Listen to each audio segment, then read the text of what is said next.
Hey, real quick, before we dive into the show, did you know that Garage Gym Athlete is a lot more than a podcast? Most of you do know that, but if you didn't know, Garage Gym Athlete is first and foremost an amazing online community of supportive athletes. And secondarily, we are the best source of fitness programming on the internet. If you want to be part of the community or the results our programs produce, go to garagegymathlete.com and sign up for a 14-day free trial. If you're already an athlete, invite a friend and help us impact their lives in the best way we can. Hey, we don't run ads on this show, and we are fully supported by the community, so you've got to hear me plug this stuff every once in a while. Thanks for being awesome, and now to the show. All right, ladies and gentlemen, welcome to the Garage Gym Athlete Podcast. Jerred Moon here with Joe Courtney. What's up, Joe? How's it going, man? It's been I feel like it's been a while since we've been podcasting. I've kind of missed it. At least together. Yeah. Yes. I guess for me, a lot of separate podcasts going on. It feels a while because, we both recorded without each other a few times. Yeah, now we're back, like Bert and Ernie. I'm gonna let other people decide who's Bert and who's Ernie. Batman and Robin. What are some other good? I'm obviously Robin, so that's fine.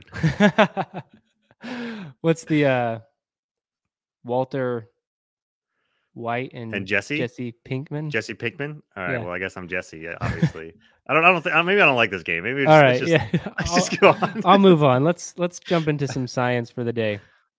All right. We are covering nitrate again, and we've covered it multiple times on the podcast.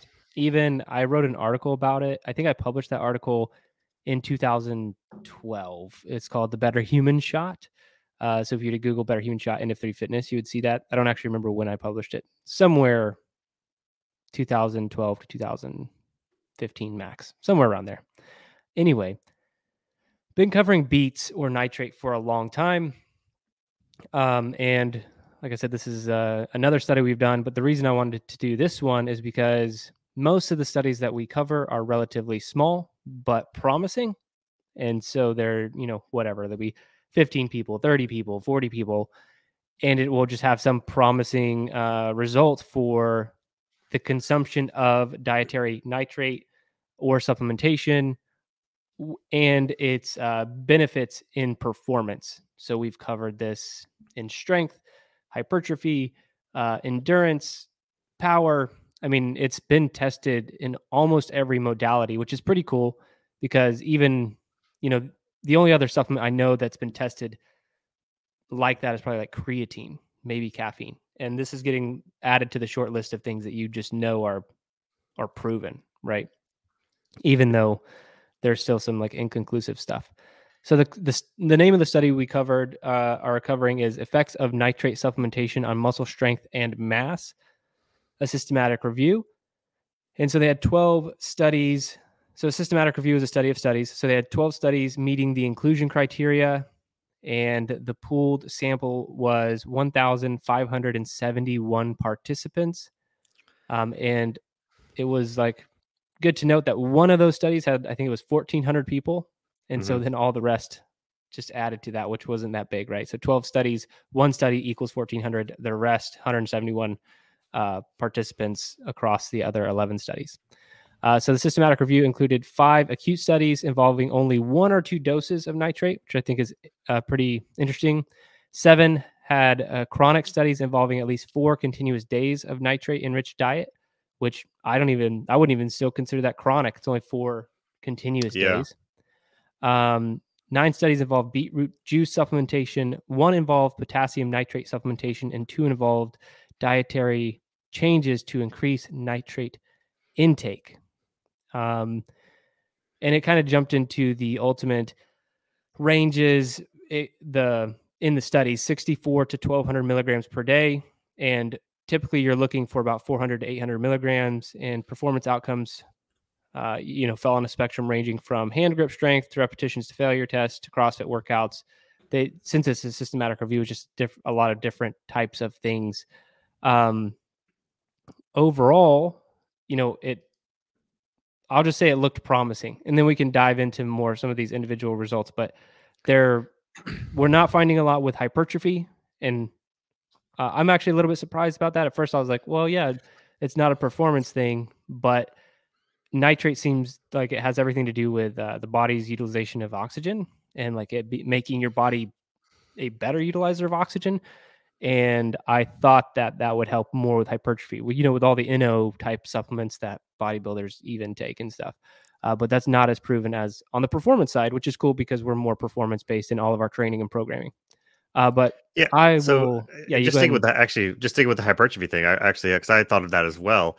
And to me, yeah, it's all about performance here. But in my brain, and I don't know how they would even measure hypertrophy for it specifically, but in my brain, if you can increase muscle endurance, which increases your load, it should therefore increase hypertrophy. And I think some of these studies need to be longer in order to actually properly measure hypertrophy, but a lot of them are like one session you do this, the next session you do it again and like all out, and then you're just comparing the supplement with the placebo with this. And I feel like you can't. It's not very well designed for hypertrophy to me. yeah, because if they're talking about a lot of the studies, 1 or 2 doses for continuous days, um, and it's hard to draw any sort of conclusion about hypertrophy. And we are talking about dietary or nitrate supplementation, just from all that we've covered. Again, this study was looking at muscle strength and mass, a little more on the hypertrophy side. But I'm in complete agreement with you. If you took dietary nitrate every day for 12 weeks during, a hypertrophy type cycle, would you see better results than having not taken it? I think that you would. Just that's my 2 cents, non-scientific version. But we've talked a lot about recovery. We've also done a lot of studies on recovery, and it just seems like the best recovery modalities are any modality that increases blood flow. So going from cold to hot. So this exposure therapy, contrast exposure therapy, is really just getting the heart to pump more and more blood in and out. Same with like compression type garments or boots. They just seem to help with blood flow. A lot, especially those boots, they like contract and then they relax, right? So Hmm. like it's pushing the blood out and then letting it come back in. And that's why when we covered, this was I don't know, 2018, 2019, something like that, when we it was one of my favorite podcasts just because it was so interesting, all the stuff that we covered, all the different recovery modalities. And the best one ended up being just light aerobic work, right? Just Yeah. getting on a bike for 15, 20 minutes, something like that. What's that doing? Just more blood flow. So I do think that if these were played out further, it would be more on the hypertrophy side.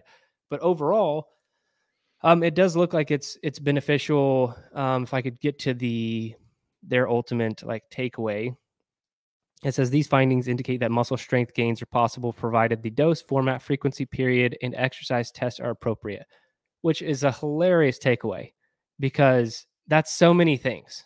That's so many things to get right. Like they are saying that overall it's good, right? It can help with muscle strength gains, but it's like, well, it helps if you have the dose, the format, the frequency, the period, and exercise tests are appropriate. It's like, oh wow, okay, If you just nail everything, if if you you get nail your everything diet, right, yeah. yeah, it's perfect. It says best results are observed with a minimum acute dose of 400 milligrams of nitrate provided as beetroot juice or shot taken 2 to 2.5 hours before exercising, involving low and high intensity muscle contraction. Says this supplement regimen seems to improve muscle efficiency in terms of reduced phosphocreatine and energy costs and improve time to exhaustion. So ultimately, it's good. What takeaways did you get from this study? If you want to jump into anything more, I have a lot of like very tactical takeaways for the garage gym athlete on just beetroot juice in Yeah. general. So yeah, like I said, this one covered strength and muscle endurance, hypertrophy, mass. More of that side. We've already covered in the past power, and it did increase power and explosiveness in the previous study that we've done. Um, so first takeaway is that because wasn't one of the studies looked at CrossFit athletes, and beats are not going to increase your grace or your um, Fran time. So Jill, don't slam some beats and think you're going to get a PR on those. Um, but I really like that they tried to do acute versus chronic, even though it wasn't that chronic. It still looked at different lengths and different types of how they were doing it. Ultimately, the takeaway is what I thought it was going to be, because we've already covered beets. We already know beets are great, and the nitrates are do good things. And of course, thinking a um, meta analysis would be even better for it. I still have that same takeaway of how good it is, and it still kind of checks the box of things that are really easy to implement and kind of have a no brainer, like why not do it, because it Right. does point to positive, if not null effects, but like just add nitrate rich foods, beets. I think they said beet, celery, spinach, other things. When I did a quick Google, and beetroot and spinach contain more than 250 milligrams of nitrate per 100 grams. So 100 grams isn't all that much. Maybe spinach, that's like one entire bag or something. But beets, that's like nothing. So it's an easy application. Just throw it in stuff. I know I made a little bit of pre-workout thing that you, it's kind of like partially your recipe that you had an article from years ago. Other Better people human put in, shot. yeah, better human shot, and then other people put in smoothies. So it's great. So yeah, why not do it? But some of the things that they went through and some of the studies, I do have some sort of nitpicky and questions. The acute did seem to be, it favored the acute a bunch more versus the chronic. A lot of the chronic ones were like the supplementation versus placebo did not have that much of a different effect.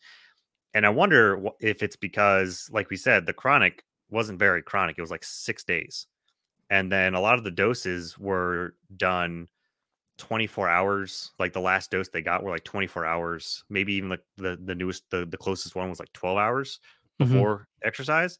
So I feel like that, I don't know if you need more recency, more, it needs to be ingested within 4 hours of working out versus it's not something that you need to saturate yourself with, which is also a good thing. You can only just prioritize it to a couple hours before your workouts. Yeah, I think ultimately that is good news that because what else did we cover? It was Vitamin D and turmeric, you have to saturate, I believe. yeah, and same with like creatine, right? If I take creatine today for like before my workout, like the research on creatine is amazing. It's a great supplement, very minimal downside, but ultimately you have to take it every day. And then when you first start taking creatine, same thing. Saturation takes a couple weeks for you to be able to do it, right? And so that's ultimately what you have to do with creatine. With creatine, you have to take it every single day for weeks for it to matter. But with beetroot juice, if you will, or dietary nitrate supplementation, you can just take it one time. So this could be something that if you needed it for performance or an event or whatever, it might be good. Again, never anything new on race day or test day, whatever you want to call it, but test it a few times and it's something that you can take ahead of time before something important. So that's cool on the acute side. But ultimately, back to your point too, acute versus chronic, does your body get used to it? I don't know. I feel like your body does that with everything. Doesn't matter. Doesn't matter if it's good or bad. Like you drink a lot of alcohol, you get an alcohol tolerance, right? You drink a lot of caffeine, you get a high caffeine tolerance.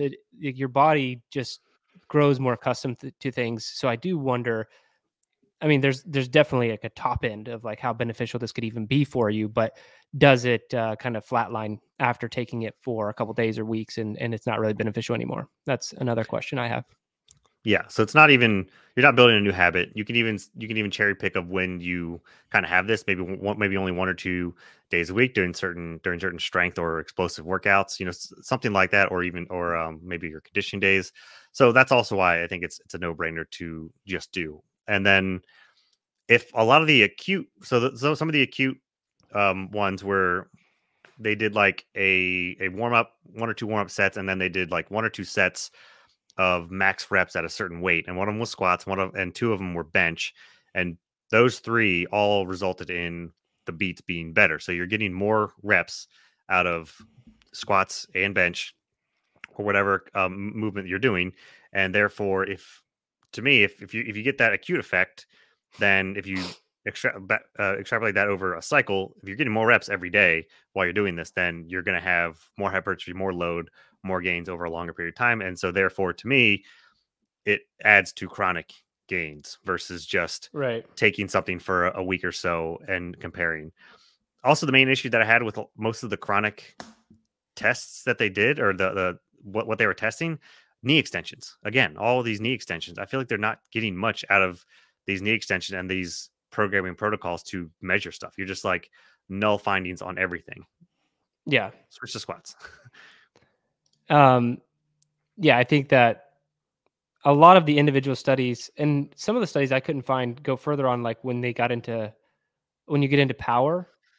I really wanted to dive into that more, but I could not go further on all of the studies on like how are we tracking power? Like what are we Hmm. looking at for power? Because power to me means something.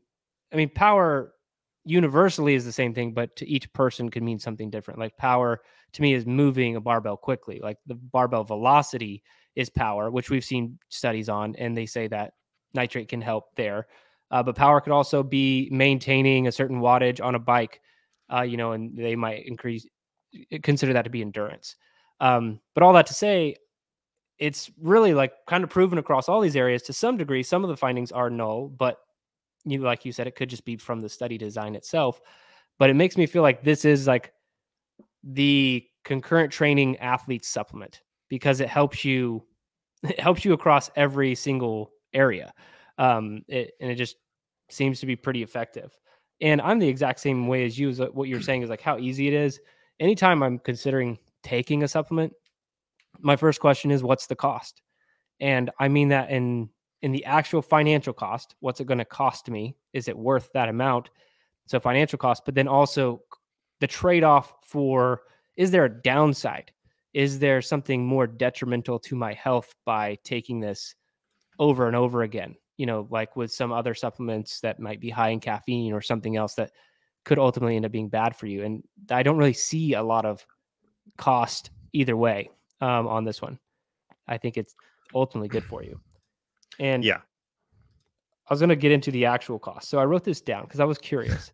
Because they mentioned and they use a specific supplement in a lot of the studies. It's called Beat Beat It. It Yeah. Sport. Yeah. And, I want to bring that up because there were 3 or 4 that specifically just use the supplement, but it seems that it's pretty recommended and it's actually third party tested, but it was interesting. And I wanted to, if I could dive deeper, like who paid for the research of all of the Beat It Sport, like if Beat It Sport somehow did, but if it's third party tested, then I think that just, it kind of shines to the legitimacy of it if you really need, but go ahead. yeah. So ultimately, everything you said, it's like, yeah, they could have paid for it. There are a lot of beet supplements on the market, but they, I was looking into this a lot more. Like even your vegetables, like the beet vegetable, can be a very different in its nitrate content, dependent on soil, like where it came from, organic versus non-organic, like all these things. And so it's going to be hard. And a lot of these beet supplementation companies, they might not be as beet heavy as they say that they are, contain as much nitrate because they probably aren't actually testing it. They're just saying, oh, well, we crushed up this many beets and should have this amount in it. Again, they don't have to be held to any real standard, but Beat It seems to be the one. Yes, they could have been funded. Some of these studies could have been funded by Beat It. I didn't look into that, but like you said, third party tested. So we know at least someone else is confirming that they're hitting at least that 400 milligrams that they're saying is kind of the effective dose. But ultimately, that comes out to, I was looking on Amazon, it's $49.99. You get 15 of these little shots, right? And so that's going to come out to $3.33 per serving to get you to that 400 milligram dose. Now, if you're using it how we were saying, which is like, I'm just going to keep these on hand. I don't know how long they last or when they expire, but like I'm just going to use them occasionally. That doesn't sound so bad, right? I honestly would probably rather have one of these shots at $3 a piece than have to eat beets before a workout because it's not the easiest thing to do. But then I was looking at, okay, well, how many beets do I actually need to eat? And I did similar math to what you did, and it ultimately you need about a half pound of beets, which sounds like a lot, but it's not because beets are very dense, right? A Yeah. half pound of beets to hit 225 grams of what you like, the nitrate that you need, right? Like the amount that you need, which is 400 to 500, I think is what it came out to be. So 225 grams or half pound of beets to hit that 400 milligram mark of dietary nitrate. That's going to cost you, from my rough grocery math, about $1 per serving. So I came out, what I was finding online for beets was about $2 a pound. Even like Walmart had it like a little bit less than that. And then even like organic at Whole Foods wasn't much difference. There's like a 30 cents difference across the two. So I'm guessing beets just aren't very expensive, at least right now, as the time of this recording it. So $1 per serving if you're just eating beets. And so if you just crush up one, it's like a beet and a half is what it comes out to be, like a medium-sized beet. So one whole beet and then half of one. If you chop that up, put it in a smoothie, like you could do that every single day for not a whole lot. I didn't look at the other ones because carrots have beet or nitrate, and so does spinach and all that other stuff. But you're right, spinach is like you need a lot of spinach typically just to do anything, especially if you're cooking it. Like if you put it just raw in a shake, it's got a little bit more volume to it. But yeah, if you cook it in a pan, it like condenses down to like the size of a quarter. So it's crazy. Yeah. So I guess how you're going to use it, think about that. If you're going to use it sparingly, then probably the supplementation. I make the Better Human shot, but it's more of like an applesauce almost. I just eat it with a spoon because it's thick. I just throw beets in a blender with orange, apple, tart cherry juice, celery. I might start doing the greens with it as well, because like when you get beets, you get the greens with it, and that will also have good stuff in it. So I do that. I put it in a mason jar, and I'll have like a heaping spoonful. I don't really measure it, but I have a decent serving size, and that's kind of what I do. So if you're going to have it more often, then make something like that, because it is really easy to just pull it out, grab a spoonful, shove it in your mouth, and then 30-40 minutes later you go and work out. It's just make sure you're using it, because after 2 to 3 weeks, depending on quality of your produce, it's going to go bad. And I hate things that go bad. So just make sure you have it. But don't waste it. Yeah. Can you freeze it? You can make it ice cubes. Oh yeah, probably can. I just haven't done that. Yeah, there you go. Or something. Problem solved. Well, there you go. Hacking, all the hacking. So do that, or just pick one of those to do, whether you want the convenience or make it yourself. I think mine tastes pretty good, and I like that I put in tart cherry juice in as well, because I feel like I don't get that as much, or I don't eat it as much anymore. So killing a few birds.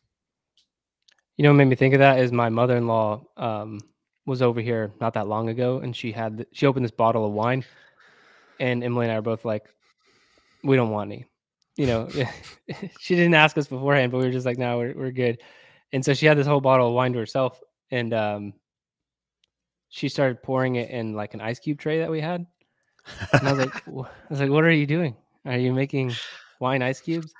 And and she's like, I'm saving it. And I was like, oh, not a bad idea, because wine will go bad pretty fast after you've opened it. So yeah, that was a new one. I hadn't seen that. I wonder efficacy. I guess yeah, liquor wouldn't freeze, so but wine, I guess wine will. Well, then if you want some wine the next day, I guess you crack these ice cubes and you throw them in your cup and you just wait it out. Just like, I'm gonna have that glass of wine in about 2 hours. Your wine spritzer gets a little bit more tasty, a little bit more tasty as the day goes on. Yeah. So yeah, there you go. You could do this with beets as well. All the science coming at you. So ultimately, my only takeaway before I kind of am done with beets, it seems to be proven. So we've done a systematic review. Another study we did was a meta-analysis. So it just seems to be proven. It seems to be proven across power. We think hypertrophy, because it's not saying not hypertrophy. It's just more of like, we don't know yet. We think so if you had longer studies. So hypertrophy, power, strength, muscular endurance, all endurance. It's like the most proven across like actual cardiorespiratory endurance. I think is the most proven. It's more proven than strength sports. So like I said, the concurrent training athletes supplement here seems to be dietary nitrate. And I would not go buy supplements for this. I would try this Beat It supplement thing, but again, it being 3 times the cost of just eating a beet or throwing it into a shake. Now, I hate beets. Like, I really do not like eating beets. But if I could just chop some up and throw it into the shake that I already have every day anyway, which the shake that I have every day has spinach in it, so I really should look up how much that has, because I might already be doing the nitrates every single day, like enough nitrates every day, and I didn't even know it. But yeah, I think you don't need a ton. 400 milligrams, 2 to 2.5 hours beforehand, and you'll be good to go. So that's about it. Take it, do it. There's no little downside. Yeah, basically. Only in the toilet sometimes, but it's just a side effect, not a Your downside. poop will be red. Yeah, Yeah. a little scary the first time. Yeah. I guess if you're taking it every day, I wonder if that ever resolves itself. You want to talk about poop? Have not tested it. If you've tested this, all you got to do is give us a yes or a no. That's yeah, fine. I haven't for I've never taken beets that frequently. But yeah. Oh yeah, I did read. Good point. I was like, are there any downsides to eating beets every single day? So I looked it up, and ultimately it was like, I mean, if you just want to be super cautious, right? They do have sugar in them. Too much could be bad, right? Sugar is always something you should be thinking about. They're high in oxalates, and that can contribute to the formation of kidney stones. But they really say that about every single vegetable and spinach and everything else. And I'm not saying it's not possible. I'm just saying things to think about. I think that was it. I think when I've taken them in the past, if I ate too many, like if I was like, hey, one's good, so three must be better. I feel like I was much more. I had a lot more burps and gas in my stomach, which which could make you a little bit queasy if you just like if it just starts making too much gas for your stomach to hold. But that's about it. I wonder if that's from the Side fiber. effect-wise. I wonder what that's from. Yeah, I don't know. All right. So beets, take it. It's on the list for us of like approved supplements. Caffeine, creatine, dietary nitrate. Is there anything else? Tart cherry. Yeah, tart cherry. That's what I was trying to think of earlier. That's like the second most used. I think not quite as it's under like the same category more or less, right? But it's slightly different. That's Yeah, why I that's a good one. put it in together. Yeah, just mix it all up. All right, so that's it, man. How's training going? Get some updates from you. Yeah, great. I'm on Hard to Kill this cycle. Back to Hard to Kill for the first time in like 4 years, something like How's a that. long break? Yeah, no, since we were in San Diego, because I was going after that. I mean, just traveling so much, I had to do a lot of either endurance or body weight, and then had my back squat goal, and I just loved being on strength because I was programming as well. But I'm back. I needed to be a bit more balanced, a bit more intense at times versus just focusing on strength and a little bit of body composition, but that's more on thinking about the performance side. So yeah, I've been really liking it, especially with the EMOMs as well, all those going on. Having a good time with it so far. I don't know what you got planned for next wave, but yeah, Double the EMOMs. yeah, 80-minute EMOMs. We're moving away from our 5-block yeah, programming. go until you can't anymore. Yeah. Yeah. What do you think about those 40-minute EMOMs? I think they're great. I think they're well balanced. They haven't really torched me too bad yet. Definitely the other day, it was like because it was basically a nonstop EMOM. Most EMOMs you complete it and then you have a little bit of rest. But then earlier in the week, it was nonstop. You're doing cardio for basically 3 minutes and then or 4 minutes, and then you get some rest. So that was definitely a bit harder. But I liked navigating, being able to like finding the right max pace on all of them and the reps on what each I was doing for like lunges and push press. So it was good. It was definitely some grit in that one, but yeah. Yeah. 40-minute EMOMs are my favorite, just because I can, like, I have an app that just, it's an EMOM timer or whatever. Once I know what the 4 exercises are or how many ever, I just like, boom, like I Wait for can the beep. take my brain out of it, get done what I need to get done, and just move through it. Those are honestly my favorite. I've always kind of called those grunt work. We've been programming them forever, going back several years on Hard to Kill. It's just they're more frequent than in this current cycle than they had been in the past, and it really is just my favorite type of workout. Like I think that's just my favorite modality is like doing work for long periods of time.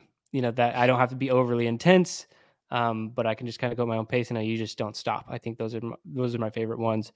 I will say that I have scientifically found the line at anything above 5 rounds just gets awful. Like when you do you can do 5 rounds of something and it's good. You can push. Cool. Anything above that is just like, shit, I got so many rounds of this thing. And every round above that is like, Jesus, this is so long. You just So can't think eight, about it. yeah. So the 40 minutes is basically 8 rounds of what we were doing. And it's just like, God, I like, after I'm finishing the third one, I was like, all right, this is good. This is how many? Crap, I'm not even halfway. And if you think about it as individual like minutes, it's worse. Yeah. If you're like, I'm in minute 9, shit, like Yeah. you have a lot more to go. So yeah, you just got to take your brain out of it and keep moving. But two funny things that have happened to me this cycle. One, I think I told you I did that first 40-minute EMOM and I was like, just did not eat that day. And I was like, I'm just going to do it anyway. And I bonked pretty hard on the 40 minutes. I just was not doing well. Did not eat enough. And thought I would be okay, and I was not okay. And then the second thing, this had nothing to do with the programming. I randomly did some bicep curls at the end of a workout. This was on Monday of this week. And it was like 3 sets of 10. And for no reason other than I felt like it, And I did lightweight. But when you haven't done bicep curls very often, I got to that point where I could not open my arms for the next 2 days. Today's the first day I can open them with only like mild pain. But like I was like walking around my kid's soccer practice with like my arms up near my chest. I couldn't open them up. People are like, "Are you all right?" I'm like, "No," but really I am. Ultimately, I'm fine. It's just funny. This happens to me like once a year. This is kind of similar this week. We had one of the circuits we did had 90 seconds of double unders. Mm-hmm. On round 3, I got to 75 and terrible calf cramp in my right calf. I've never happened. Yeah. Never happens in like my Achilles will get sore, I'll get fatigued, but it was just like lock up. I shook it off, rubbed it a little bit, finished the 90 seconds, and then I was like, okay, let's see what happens in the fourth round. Fourth round, I got to 30 reps, and I was hopping on one foot doing double unders. Like, nope, this isn't working out. So I had to switch to the Airdyne. 2 days. Yeah, 2 days later, it still like hurts to walk some, but I smashed it this morning. Went for a zone 2 run. Still feels fine, or it feels a lot better. It's still sore, but it's still like. And the first thing Liz asked me was like, "Dude, how long has it been since you've done double unders?" It's like, I think I've done them twice in like the last 6 months. Yeah, and we used to do them a lot more because the same thing happened to me, but it happened to me before you. Like it was maybe 2 months ago, and I don't remember what I was doing. It may have been like a warm up, just like a warm up for a hard to kill workout. I think I decided to do like dub copter twice, or something like that. Because like normally that's like no big deal, right? And it didn't feel like a big deal doing it, but for me it wasn't like I didn't really feel much in the workout, but it was like toes hit the floor in the morning the next day, and I was like, oh, that's some jacked up calf muscles right there. So if you're not doing double unders frequently, they'll jack you up. Yep. But other than that, I'm enjoying the cycle. Looking forward to getting some more done. But that's it. That's it for this podcast. If any athletes out there looking to get started in on the training we're talking about, just go to garagegymathlete.com. Sign up for a 14-day free trial for all the athletes who are involved in the training, staying committed and staying in it. Thank you so much for being a part of the community and being a part of the programming. That's it for this one. Remember, if you don't kill comfort, comfort will kill you.